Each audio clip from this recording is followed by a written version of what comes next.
welcome to a brand new segment called Bikliqi Studios Interviews With, and this is my first interview, and here with me is my good friend Mark Simpson-Wedge, or you may know as YouTube, Mark SW. Hello everyone. Mark, thank you so much for agreeing to do this interview. My pleasure, it's an honour. I know this is my first interview, so I'm quite nervous, and you know, it's kind of tricky. Yeah. So Mark, before we start, can you tell everyone about yourself, please?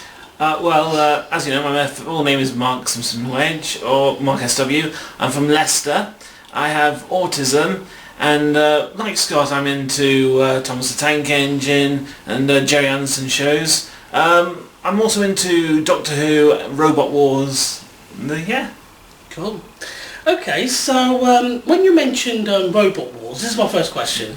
What did you like about Robot Wars? Well, I've always liked robots. I was interested in them, and because Robot Wars is all about robots fighting robot combat, and I just love the idea. It's a great way to see a variety of different raw weapons and combat, and it's the only sport I sort of like. Yeah, Craig Charles was going to present it at the original series, wasn't he? Yeah, he presented the original then, yeah, Dara O'Brien. Yeah, but I remember seeing a few episodes of Robot Wars with Craig Charles, but I had no idea he was on Red Dwarf as listener. I had no idea. Oh yeah, it was the same with me. I saw Robot Wars first, then I saw Red Dwarf. Yeah, I went Ian away to Takeshi's Castle. He commentated it. That was funny. Yeah. Okay. My next question is, which Jerry Anderson show did you first get into, and what did you think about it? And was there other Anderson shows you were into? Well, I first saw Jerry Anderson shows around the early 90s, so when they were re-showing Thunderbirds and then Stingray and Captain Scarlet. So the first Anderson show I saw was the Thunderbird episode, The Mighty Atom. That's a good one. Yeah. A good choice because it has all the main characters and vehicles, apart from that one. Well, yeah, true, but it's good to have all 5 Thunderbirds. Oh yeah. And then after that I then saw City of Fire, which became one of my personal favourites, and I just sort of fell in love with the show. And then when I saw all the other Anderson shows, because then after I mentioned Stingray and Scarlet, they then did Joe 90, UFO and Space 1999, which then led up to the release of Space Precinct. And I didn't know at first if they were all connected, because I thought they were connected because they were puppets and they used the similar sound effects and sometimes music. But yeah, and I just got into all that science fiction and heroic rescues, good-looking vehicles, and explosions. Sounds like visual effects. Yeah, the visual effects. In fact, it's because of visual effects. I've got an uncle called Ian. He actually used to work at the visual effects at the BBC. No way! Oh yeah, and then he went on to do visual effects at Double Negative. So they've done things like all the magic effects from Stardust to blowing up the police station in Hot Fuzz. Oh my god, did you get all that? Write it down. Maybe he can do something for your fan films, maybe. Okay, so what did you think of New Captain Scarlet? Well, I did enjoy it. I still prefer the original, but I did like New Captain Scarlet, especially because it was CGI, so there were things that the original puppets wouldn't have been able to. It's not just walking. They also could ride motorbikes and they could have fights. They were quite good on those ones. Yeah, because Jerry Anderson actually said in a documentary that he wasn't too keen on working with puppets. He would like to work with actors, but the problem with actors is what you see is what you get. So like with when he did UFO, he wanted Ed Straker to be blonde, but of course Ed Bishop wasn't blonde, so he had to go, I think, to a woman's beauty salon to dye his hair or to get a wig. Whereas with the CGI characters, with CGI, they look like humans, they can act like humans, but you can make them exactly whatever it is you want, because it's voiceover, isn't it? Yeah, exactly. Because it was Scott Tracy was meant to be based on Sean Connery. That's true. Yes, so that was with the puppets. Obviously, if it was live action, he would have got the real Sean Connery, perhaps. Yes, but I think Shane Rimmer did well on the role of Scott Tracy. Exactly. And what about the recent Thunderbird series? What do you think of that one? I do like that one too. Again, I prefer the original, but with the CGI remake, it's actually better than the 2004 movie because it actually does some justice. And I respect that. I do love the 2004 film, although it's approaching its 20th anniversary on 23rd of July, of course. But I do love the film because I do like the way they all joined on the London bit. But yeah, so I do love the new series as well. So yeah, carry on. Yeah, with the remake, it actually does some episodes that would only be done in TV21 comics, like the idea of modifying Thunderbirds 1 and 2 for space missions. Yes. That's why I loved Deep Search, because that was the first time another Thunderbird was used off-world, so Thunderbird 4 on Europa. And then there was Long Haul, where Thunderbird 2 had to go on. That's a good episode, that one. But I loved I loved most of season 3 mostly, because they got more serious with the Chaos Crew. But the best parts has to be when... the best bit is a 2-part finale when it ended, when they got Jeff back, all the Thunderbirds going into space. That is like a really good one. And the 0XL. What's it stand for? Extra large? I think it's meant to be a reference to Fireball XL5. That's true, yeah, that's true. Because with the finale, with the idea of the Thunderbirds joining together, that's almost a reference to Thunderbirds 2086, when Thunderbirds 1, 2 and 3 joined together. Oh, that kind of reminds me of the Power Rangers Megazords when they formed together. It reminds me of that. Not Transformers, I'm not really into Transformers, but when they combine together, it does remind me of the Power Rangers Zords when they combine into a Megazord. That's what you call them. Okay, so what's your favourite pod vehicle from Thunderbirds? It's always been the Firefly. I like the Firefly. I mean, most people prefer the Mole, but I prefer the Firefly because I think it's a vehicle that I think the whole world would need, especially in places like Australia and California, because when you think about it, back in 2020 there was a massive bushfire in Australia.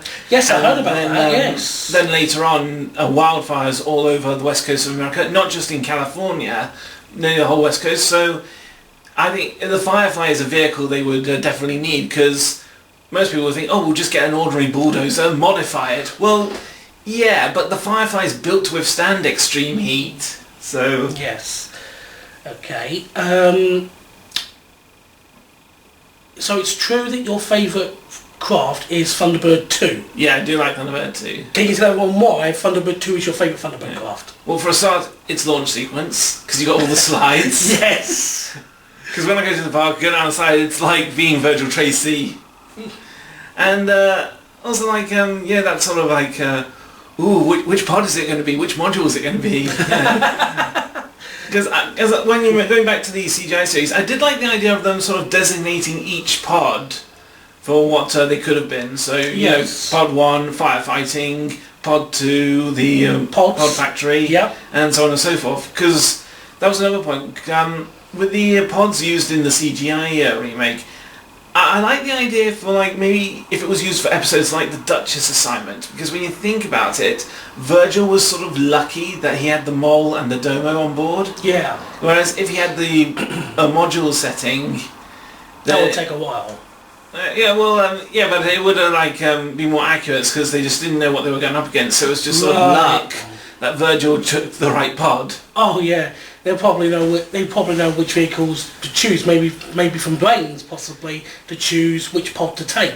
Because I think we all know in the series that pod 2 was never chosen, apart from the Kickstarter episode, the Abominable Snowman. But in my opinion, I think it was a magnetic grab. Yeah, that's what I was thinking. On End of the Road and Brink of Disaster. Yeah. I think it could have also been used for the early rescue mission for the Abominable Snowman, those sort of foam bombs that Virgil drops, because the way they're positioned, it would have to be in the same pod as the magnetic grabs. Yeah, in my opinion, the people on the Kickstarter group, they did a good job on those episodes. Like Stephen Lowe Riviere, you know, he directed the Abominable Snowman.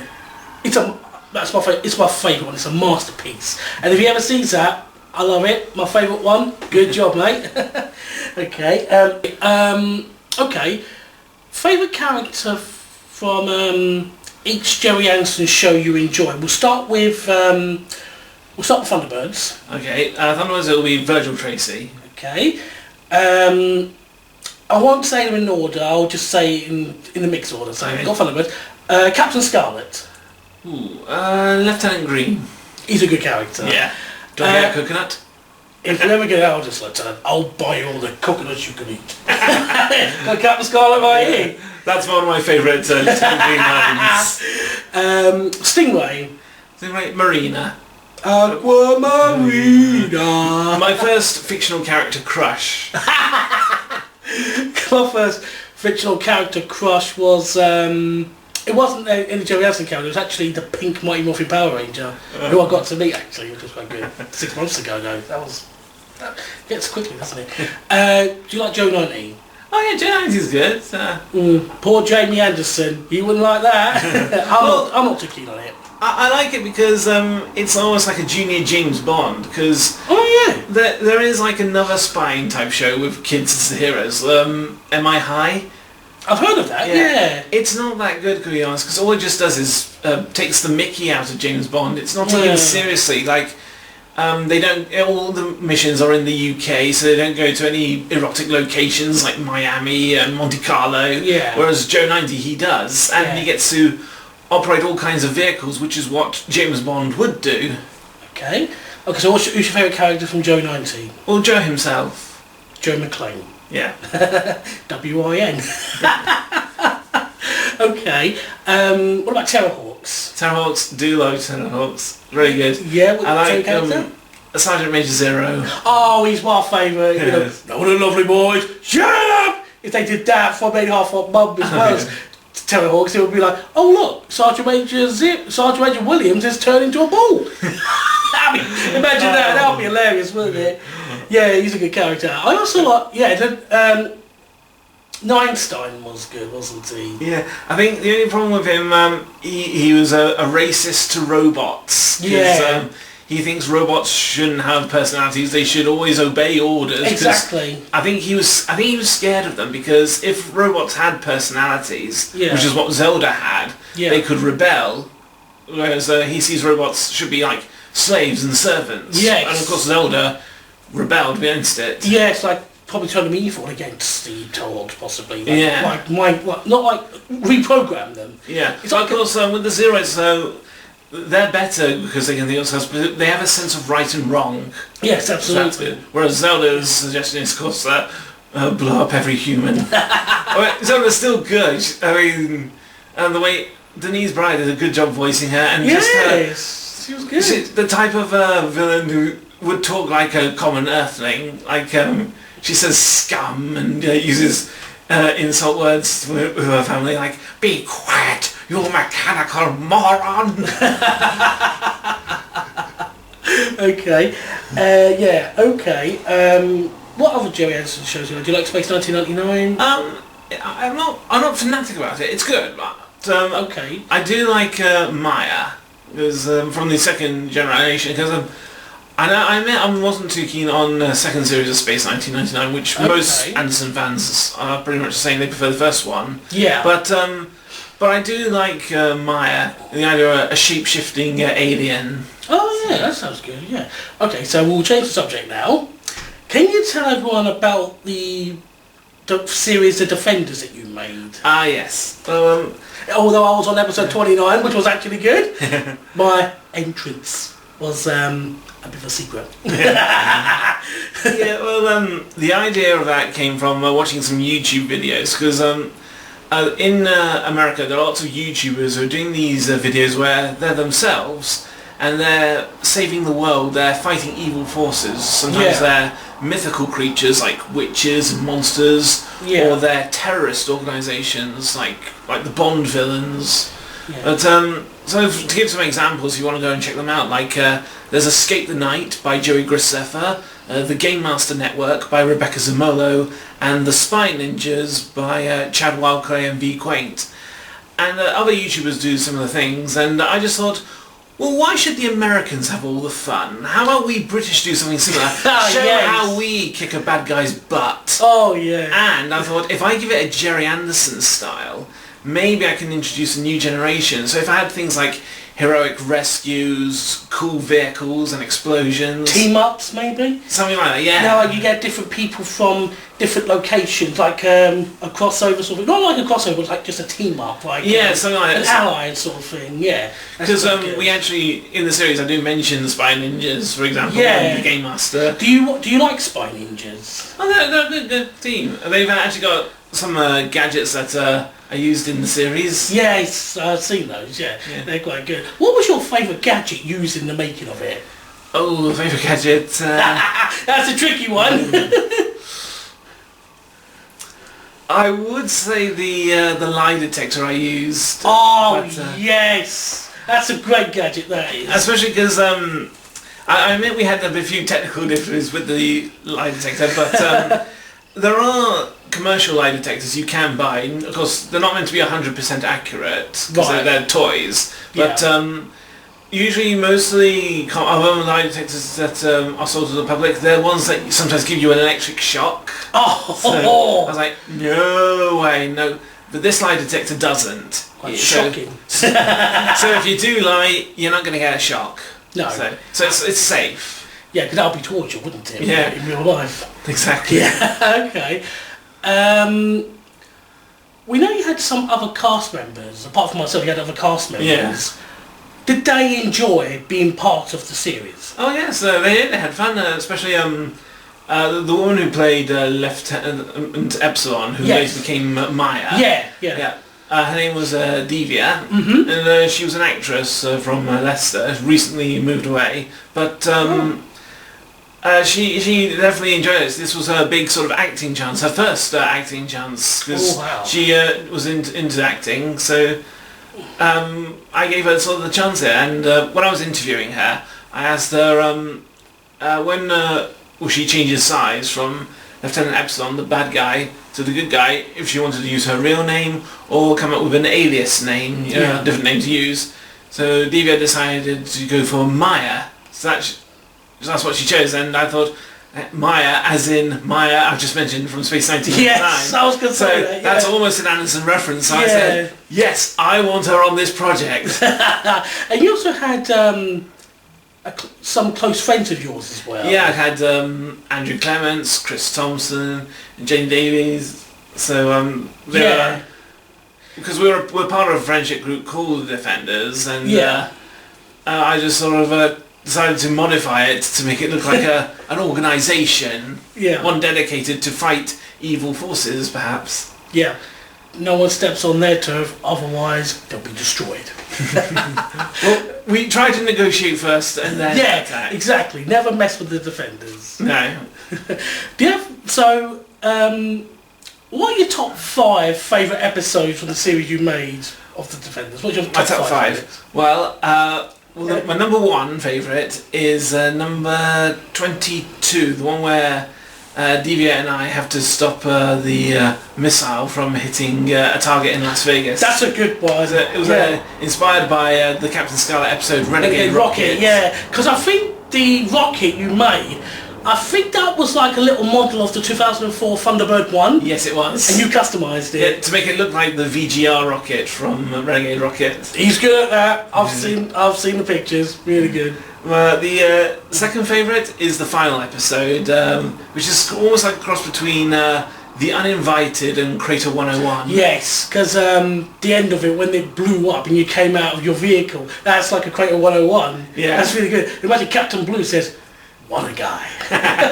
Or maybe the guys from Red Dwarf, and they called Ace Rimmer, "What a guy."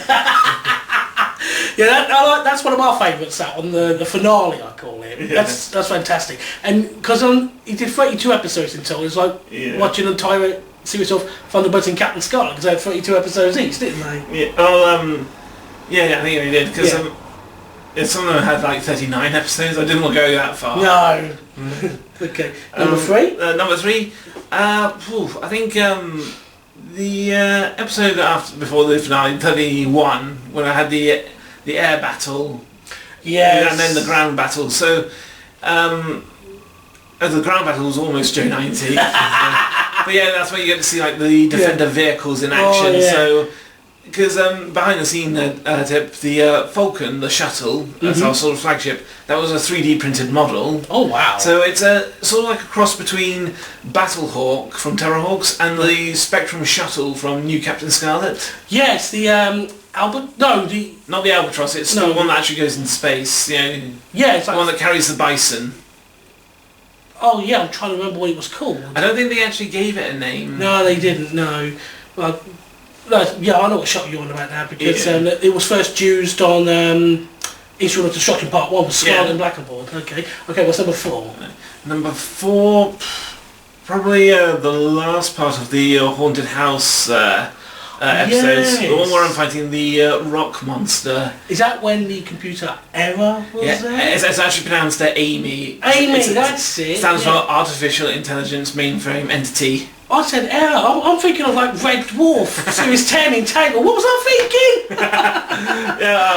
Yeah, Amy, that's it. Yeah, so the idea was we're fighting a monster which was destroying a space target. Yeah. So the idea is the monster was meant to be like a cross between the rock snakes from the Thunderbirds movie. Yes. And a monster from Terrorhawks called the Krell.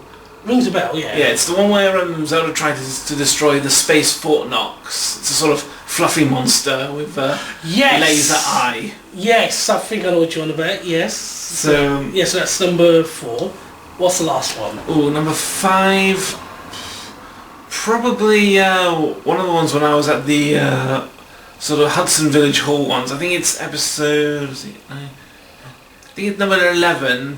The one where me and Jenny had our sort of first battle royale scene with 2 of the villains. Yeah, the 4-parter, marvellous. I enjoyed that one. Although I had although I was in one single episode, that doesn't matter, does it? Nah, but all I know is that, because the 4-parter with Jenny on, I hope she's watching this as well, which would be good. Hi, Jenny. But the 4-parter, I enjoy watching it. It's like watching a bit of a mini-series, if you know what I mean. Like, or if you combine all 4 of them, like you watch an animated series and they put like a 3-parter, they combine them together. It's like watching a little movie, if you know what I mean. Yeah. So that's really good. That one. So do you want to continue that one? What you were talking about? Oh yeah. So because it was our first sort of fight scene, so it was really showing that we were now getting involved with the good stuff of the series. But what I'm going to be hoping doing in the future, because there are 32 parts, but I'm going to sort of combine some of them together to re-upload them as maybe a 6-parter, so they last for about an hour and a half. Because usually the American YouTubers, when they do these Avengers, they sometimes do that. They've usually taken all their episodes from certain Avengers and put them together to make a full-length sort of movie. But sometimes they last for 2, 3 or 4 hours. Oh, that's long, isn't it? I was thinking, maybe an hour and a half should be better. Yeah. That way we can. That way, halfway through, we can just take a break, have a drink or something, or nip to the toilet to regain your strength, things like that. That'd be fun. Yeah. Okay.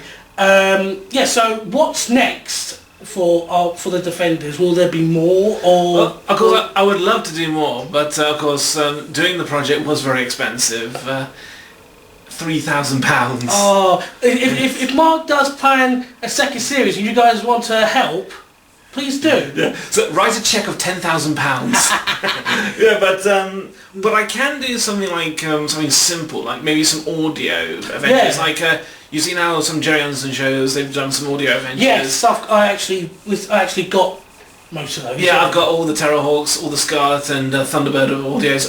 Mainly the big ones. I haven't got like the mini ones, like Brains is Dead, like Thunderbird versus the Hood and Danger and Deception. Yeah, I haven't got those ones, but I've got the bigger ones. Right. But okay. I want to do maybe something like that. Maybe 2 or 3 audio Avengers, and then maybe on later year, if I maybe save up enough money, maybe do like a Defenders movie and hopefully involve maybe some other vehicles, because I set up a Defenders Instagram page because I know some people enjoyed the series, especially Scott. He enjoyed it. So. If you want to find the Defenders Instagram page, look at the description down below and it will give you all the details and all the posts Mark has been doing, and it's brilliant. Yeah, I mean I don't post on there all the time, but you can check out the stuff on there and what I've got sort of planned maybe for the future, but and I do have other plans as well, so it's not just Defenders. Cause I like to keep my YouTube channel a variety, a random of things. Yeah, like different things. You can't just like do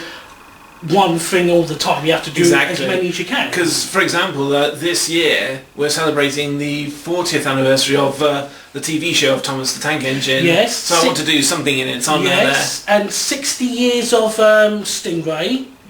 And BBC Two as well. Oh yeah, I forgot about that. And I know people are not too keen on the Thunderbirds movie, but it's the 20th anniversary this year as well, on 23rd of July, when it's officially 20.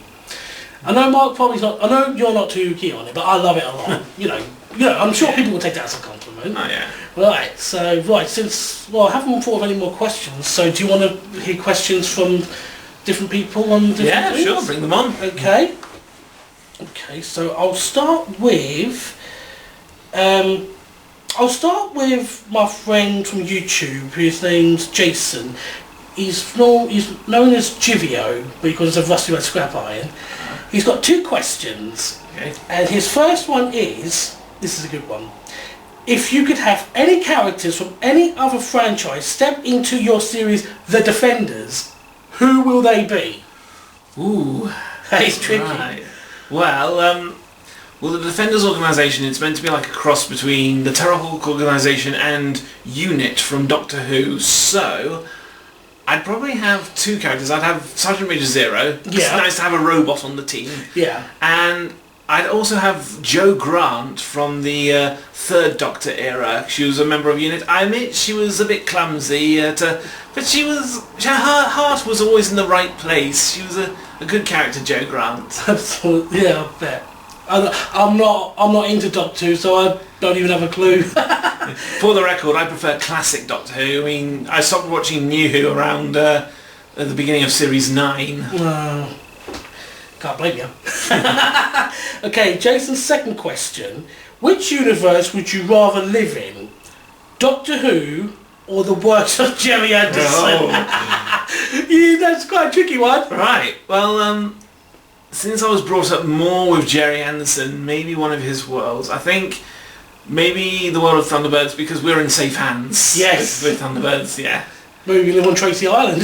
Yeah. Become members of International Rescue. I could pilot Thunderbird 1, Mark can pilot Thunderbird 2. Yeah, sounds good. Yeah. Okay, I've got a question from Melissa Taverner. She says, what's your favourite place to visit and why? Favourite place? It would have to be the National Space Centre in my hometown Leicester, because it's an ideal place if you're into space and want to know the history of the space race, and it's also the best place to hold like special events, because for those of you who haven't seen my channel, I've been to like the Brit Sci-Fi event, so it celebrates all British sci-fi shows, so Jerry Anderson shows, Red Dwarf, Blake 7, all that. There was also an episode of that on The Defenders as well. Yeah. In case I bet that's what you was going to say, but I've got you. You beat me too, yeah. And only recently I went to a Lego event at the Space Centre. Yes, I saw that. My youngest, he loves Lego. Okay. This one's from Kelly Ashford Trains from YouTube. I don't know if that's a good question or not, but she actually asked, do you have a model railway to play with? I used to. I mean, I still have it, but I just don't play with it these days anymore. I think, to be honest, I would definitely get into model railways if I didn't do YouTube. If YouTube wasn't there and I had to find something else of interest, it would definitely be model railways. But the only thing is, it's always very expensive. So that's why I couldn't do it all the time. But it is something I would do all the time if I didn't do YouTube. Yeah, so okay. I still have a track, just don't use it really. Okay. I've got one here from my good friend Daniel Kofi, also known as Smurfy Dan, from all social media. He said, what's gotten you into filmmaking in the first place?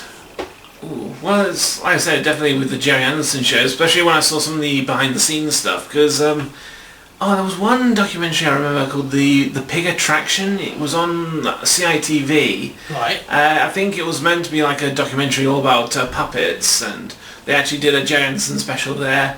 And so I saw some of the behind the scenes, and then I saw more behind the scenes of some of my favourite shows and how they were made. Okay. And of course that's when I found out that my uncle worked in special effects, and I just sort of wanted to get involved with the idea of filmmaking, and of course with animation as well. Yeah, and definitely.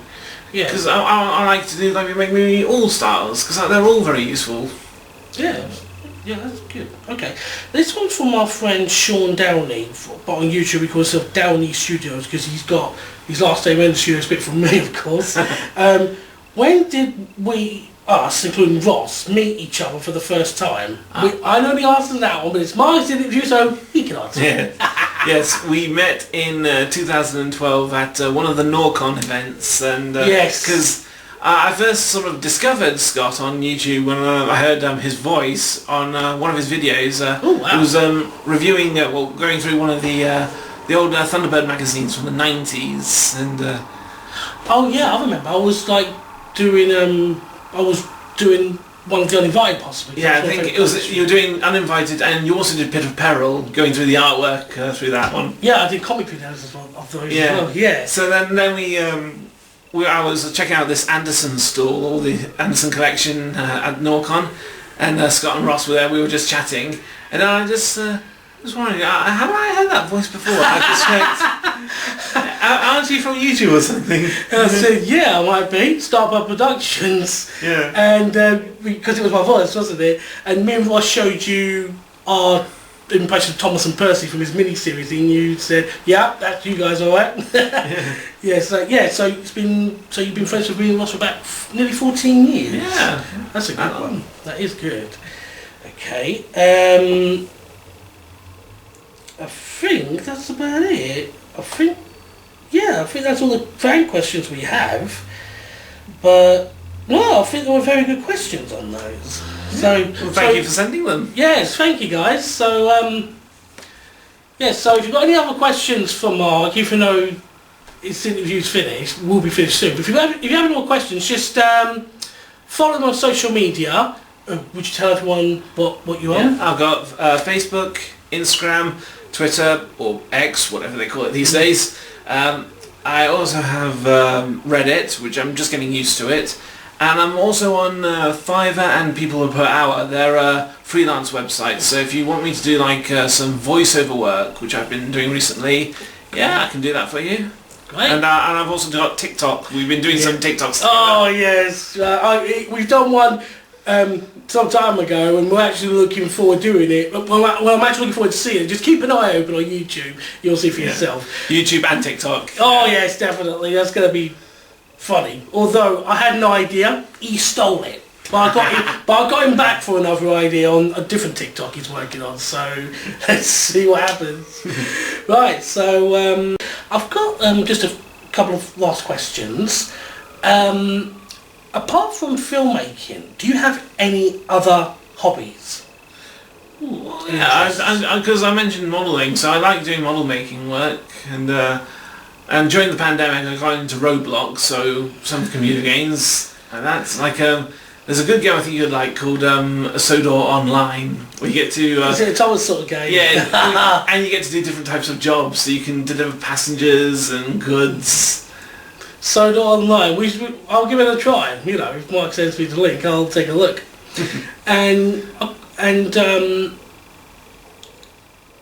So your favourite location is the Space Centre. The Space Centre. When you go in there, do you like imagine when you look at the displays you see? Because on the video you've done for Defenders, wouldn't it feel like being in the rooms? It felt like, because when I saw them, it's like we've gone back in time. Do you feel like that sometimes? Like in the 60s, you know, like when you see the Apollo launch, and you know, there's like something like that. I do like visiting like centres that have that sort of feel, especially like near art, near 20th century time. Yeah, because I do have an interest in history, so because I like vintage vehicles, so not just steam trains, but also like World War II military vehicles, like tanks. That sort of thing? Tanks and transports, and because I've got a friend called Says, short for Sarah. She has her own history channel called History Inside a Nutshell. So really? She's into like a maritime history. So she loves the Titanic and Britannic, so things like that. So she's into like that kind of history, but she likes other histories as well. Okay. And I did have one last question. It was in my head, but now I've lost it due to the talking. Oh yeah. What? Yes, I do have a couple more questions for you. I know I said a couple some time ago, but you know, sometimes when you get another question in your head, you get it back. What type of music do you like? And do you have a favourite pop group or singer? Well, I've always liked 80s music. It's something about it that has a good beat.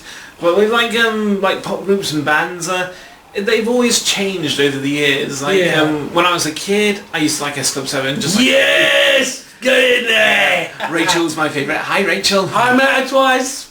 I'm jealous. I met Hannah twice as well. So I liked them when I was a kid. I was also, to make a Bikliqi Studios, I went to their Good Times tour in October 2023. Next time there is one, I'll see if he can come along.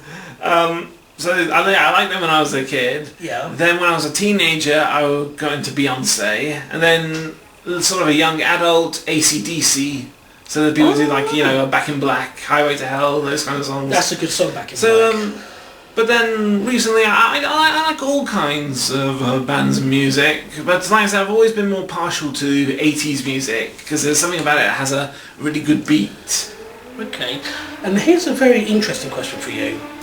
Do you have, since you were a child, do you have a childhood hero, like a famous person? It's always been Jerry Anderson. He's always been my hero, and I've always admired him, and I've always wanted to do things his way. Because he was always trying to do things his way when he makes the shows. Yeah. That's what I'm sort of like. I want to make sure that the shows are done my way. It's all original, at least. Yeah. Okay. So I know we met some of the original Thunderbirds cast, but who was the most favourite that you met out of the cast you've met? Out of the Jerry Anderson convention we went to, who was your favourite? I actually have two favourites I've met. Let's hear it. So, Shane Rimmer. Yes! 5 times I've met him. Yeah. The first time I met him was also the first time I had a photo with a celebrity. Oh yeah. So that was I felt sort of first celebrity experience. So because that's how that's when you first came to Norcon when Shane Rimmer came. That was our first event. Yeah. Won losses as well. Yeah. And the second Denise Breyer from Terrible. Yeah. And of course she was also in Twizzle as well and Four Feather Falls. Oh yeah, she did the characters, and because her voice is just well known because she did also voiceover work in movies like Return to Oz and Labyrinth. They're fairly popular. Man, that's amazing. I watch Labyrinth sometimes because that's my wife. Labyrinth, yeah. She was the junkyard lady. Oh, why don't you look where you're going, young lady? My wife loves that film. Next time we watch it, I'll keep an ear open. Hear for that sort of Zelda voice.